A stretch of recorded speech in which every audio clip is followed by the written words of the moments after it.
नीलांबरधरा राधा पीतांबरो धरो हरि जीवनेन धने नित्यम राधा कृष्ण गतिर्मम। नमस्कार, उदय इंडिया डिजिटल में आपका स्वागत है। मैं हूँ उपाले अपराजिता। 2.5 अक्षर का शब्द है प्रेम, जो संपूर्ण सृष्टि का आधार है।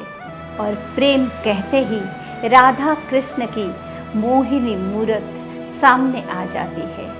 वो युगल जोड़ी जो हजारों सालों से प्रेम का प्रतीक है। वैसे तो कृष्ण की और भी पत्नियां थी, लेकिन प्रेम उन्होंने सिर्फ राधा से ही किया था। आज राधाष्टमी के दिन हम उसी दिव्य अलौकिक प्रेम की व्याख्या करेंगे। भगवान श्री कृष्ण के प्रति भगवती राधा का प्रेम संपूर्ण संसार से ऊपर था, क्योंकि इस प्रेम में प्रतिदान की इच्छा नहीं थी। राधा ने कृष्ण से कुछ भी अपेक्षा नहीं की, ना तो पत्नी बनने की इच्छा जताई, ना ही जीवन भर साथ निभाने का वादा मांगा, ना तो द्वारिकाधीश के साम्राज्य में कोई पद चाहा। राधा ने सिर्फ और सिर्फ कृष्ण को चाहा, इसीलिए उनके प्रेम को अलौकिक कहा गया। हमारे आपके जैसे सामान्य जन भी प्रेम करने का दावा करते हैं। हमारे प्रेम के पात्र पति पत्नी, माता पिता, पुत्र पुत्री, मित्रगण आदि हुआ करते हैं, लेकिन यह प्रेम दिव्य नहीं है, क्योंकि इस तरह के हर एक रिश्ते में हमारी इच्छाएं जुड़ी हुई होती है। माता पिता से संरक्षण और पोषण की उम्मीद होती है। पति पत्नी के बीच तो सैकड़ों अपेक्षाएं होती है। पुत्र पुत्री से मोह होता है, मित्रों से भी उम्मीदें होती है। इसीलिए इन रिश्तों में अपेक्षाएं प्रेम पर हावी हो जाती है। यही वजह है कि इस तरह का प्रेम स्थायी नहीं होता है। धीरे धीरे वो कम होने लगता है। कई बार तो बेतरह झगड़े भी होने लगते हैं और नाम मात्र के लिए ही रिश्ते बच जाते हैं, जिन्हें ढोना पड़ता है। लेकिन राधा कृष्ण का प्रेम ऐसा नहीं था। उसमें कोई अपेक्षा नहीं थी, कोई उम्मीद नहीं थी। अगर कुछ था तो बस प्रेम, विशुद्ध प्रगाढ़ प्रेम।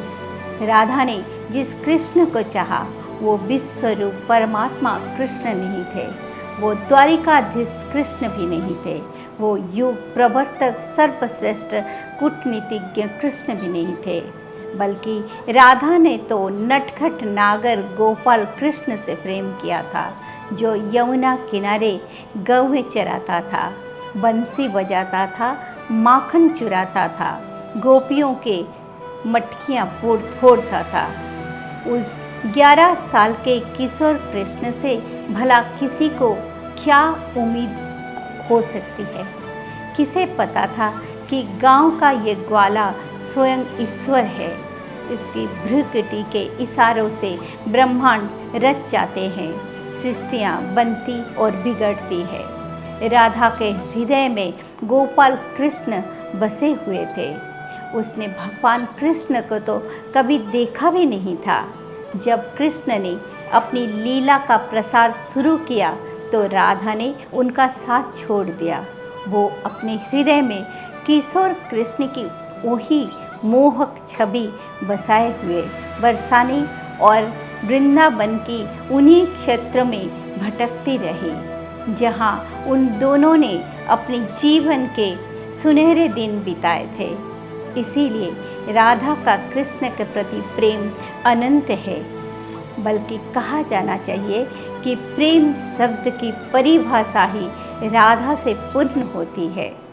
इसीलिए आज भी हम कृष्ण राधा नहीं कहते, बल्कि राधा कृष्ण कहते हैं। राधा नाम लेने वाले पर खुद ही कृष्ण की कृपा हो जाती है और वो भव सागर को पार कर जाता है।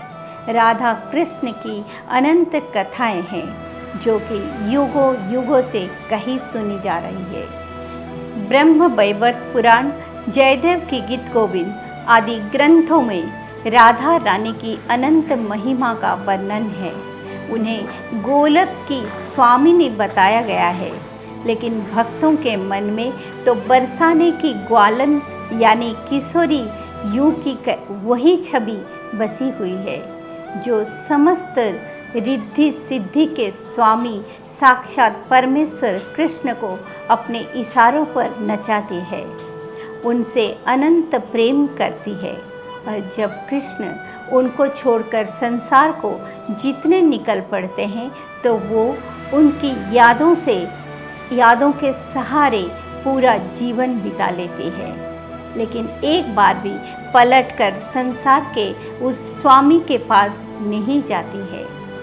यही है प्रेम, अलौकिक और दिव्य, जिसके आगे दुनिया का हर रिश्ता आपको फीका लगेगा। आप सभी को राधाष्टमी की शुभकामनाएं। जय जय श्री राधे, जय श्री कृष्ण।